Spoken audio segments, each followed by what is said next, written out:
നമ്മൾക്ക് എല്ലാവർക്കും ഡിസിപ്ലിൻ ആണ്. ബട്ട് പലർക്കും അതെങ്ങനെ കൺസിസ്റ്റന്റ് ആയിട്ട് കൊണ്ടുപോകേണ്ടിയെന്ന് അറിയില്ല. പലരും വിചാരിക്കുന്നത് ഡിസിപ്ലിൻ ഇല്ലാത്തത് അവരെ ക്യാരക്ടറിന്റെ പ്രശ്നമാണ്. ബട്ട് ആക്ച്വലി ഡിസിപ്ലിൻ എന്ന് പറയുന്നത് നമ്മളെ ബ്രെയിനിന്റെ നോർമൽ വർക്കിങ്ങിന്റെ ഓപ്പോസിറ്റ് ആണ്. എവല്യൂഷണറി ആയിട്ട് നമ്മുടെ ബ്രെയിനിന്റെ പർപ്പസ് നോക്കുമ്പോൾ നമ്മുടെ ബ്രെയിൻ ഇവോൾവ് ആയത് തന്നെ ഒരൊറ്റ കാര്യത്തിനാണ്, ഇന്നത്തെ സർവൈവലിന് വേണ്ടിയിട്ട്. അതിനു വേണ്ടിയിട്ട് നമ്മളെ ബ്രെയിൻ ചെയ്യുന്ന രണ്ട് കാര്യങ്ങളാണ്. ഒന്ന് എനർജി സേവ് ചെയ്യും, രണ്ട് ഇന്ന് എന്താവുമെന്ന് ചിന്തിക്കുക, ഇന്നത്തെ സർവൈവൽ, ഇന്നത്തെ സാറ്റിസ്ഫാക്ഷൻ. അപ്പോ ഇത് തലയിൽ കൊണ്ട് നടക്കുന്ന നമ്മളോട് ഇന്ന് ജിമ്മിൽ പോവാൻ പറഞ്ഞാൽ ഒന്ന് അവിടെ എനർജി സേവ് ചെയ്യുന്നില്ല, രണ്ട് നാളെ ഉണ്ടാവുന്ന മസിലിന് വേണ്ടിയോ അല്ലെങ്കിൽ ഹെൽത്തിന് വേണ്ടിയോ ആണ് ഇന്ന് പോകുന്നത്. അപ്പോൾ സ്വാഭാവികമായിട്ട് നമ്മളെ ബ്രെയിൻ അത് എതിർക്കും. നമ്മൾക്കൊന്നും ചെയ്യാൻ തോന്നില്ല, നമ്മൾ അത് ചെയ്യും ചെയ്യില്ല. പല ആൾക്കാരും പറയുന്നത് കേൾക്കലുണ്ട്, ഈ വിൽ പവർ യൂസ് ചെയ്തുകൊണ്ട് നമ്മൾക്ക് ഒരു കാര്യം അച്ചീവ് ചെയ്യാൻ കഴിയും. യെസ്, ഏറെക്കുറെ ശരിയാണ്. ഹൗവർ ഈ വിൽ പവർ യൂസ് ചെയ്തുകൊണ്ട് മാത്രം നമ്മൾക്ക് ലോങ് ടേമിലേക്ക് ഒരു കാര്യം അച്ചീവ് ചെയ്യാൻ വളരെ ഹാർഡായിരിക്കും. ഫോർ എക്സാമ്പിൾ, നിങ്ങൾക്ക് ഇപ്പോൾ ഒരു ബുക്ക് വായിക്കണം. നിങ്ങളുടെ മുമ്പിൽ ഒരു ബുക്കും ഉണ്ട്, ഒരു ഫോണും ഉണ്ട്. നിങ്ങൾ ഫോൺ എടുത്ത് സ്ക്രോൾ ചെയ്യാനാണ് ചാൻസ് കൂടുതൽ. ഓക്കെ, 2-3 ദിവസത്തേക്ക് നിങ്ങൾക്ക് വിൽ പവർ യൂസ് ചെയ്തിട്ട് ബുക്ക് വായിക്കാം. ബട്ട് ഈ ലോങ് റണ്ണിൽ വിൽ പവർ കോൺസ്റ്റന്റ് അല്ലാത്തതുകൊണ്ട് തന്നെ നമ്മൾ ഫോൺ എടുത്ത് സ്ക്രോൾ ചെയ്യാനാണ് സാധ്യത കൂടുതൽ. കാരണം ഈ വിൽ പവർ നമ്മളെ മൂഡിനും ഫീലിംഗിനും അനുസരിച്ച് മാറും. ഇത് തന്നെയാണ് മോട്ടിവേഷന്റെ അവസ്ഥ. ഈ മോട്ടിവേഷൻ എന്ന് പറയുന്നത് ഒരു സ്പിരിറ്റ് ഗ്ലാസ്സിൽ ലയിച്ചു വെച്ച പോലെയാണ്.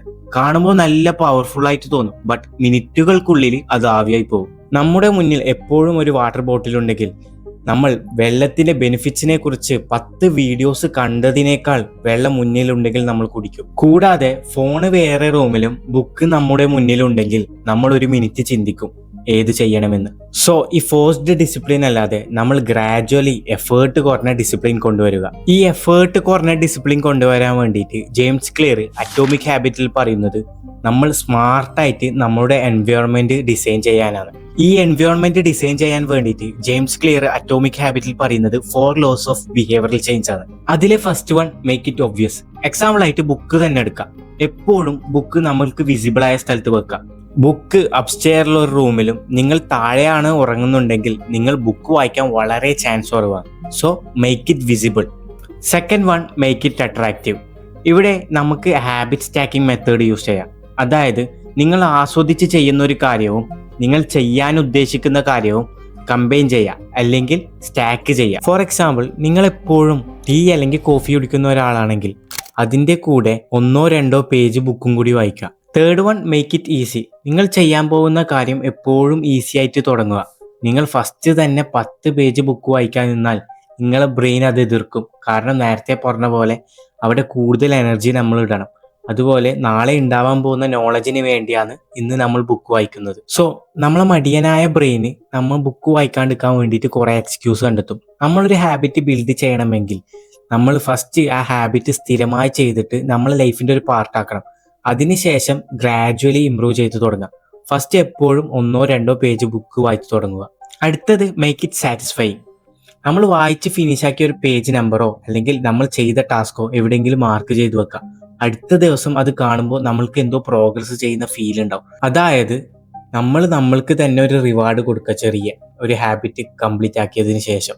ഇങ്ങനെ റിവാർഡ് കിട്ടുമ്പോൾ നമുക്ക് ഈ ഹാബിറ്റ് വീണ്ടും ചെയ്യാനുള്ള ടെൻഡൻസി ഉണ്ടാവും. ജെയിംസ് ക്ലിയർ ഈ ബുക്കിന്റെ അവസാനം ഒരു ഗോൾഡ് ലോക്ക് റൂളും കൂടി പറയുന്നുണ്ട്. അതായത് നമ്മൾ ചെയ്യാൻ പോകുന്ന കാര്യം വളരെ ഈസി ആണെങ്കിൽ നമ്മൾക്ക് തന്നെ അറിയാം അത് വലിയ പ്രോഗ്രസ് ഒന്നും കൊണ്ടുവരില്ല.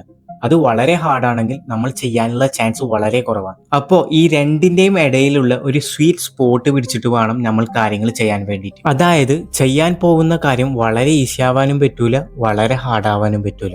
പിന്നെ പ്ലാൻ ഫോർ സെറ്റ് ബാക്സ്. നമ്മൾക്ക് എപ്പോഴും ഒരു ഹാബിറ്റ് കൺസിസ്റ്റന്റ് ആയിട്ട് കൊണ്ടുപോകാൻ കഴിയില്ല.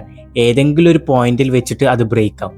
അപ്പോൾ എന്തുകൊണ്ടാണ് ബ്രേക്ക് ആയെന്ന് അനലൈസ് ചെയ്തിട്ട് വീണ്ടും ആ ഹാബിറ്റ് ട്രാക്കിൽ തന്നെ കൊണ്ടുവരിക. നിങ്ങൾ എപ്പോഴും നോട്ട് ചെയ്യേണ്ട point, first one, make it obvious. Second one, make it attractive. Third one, make it easy. Last one, make it satisfying.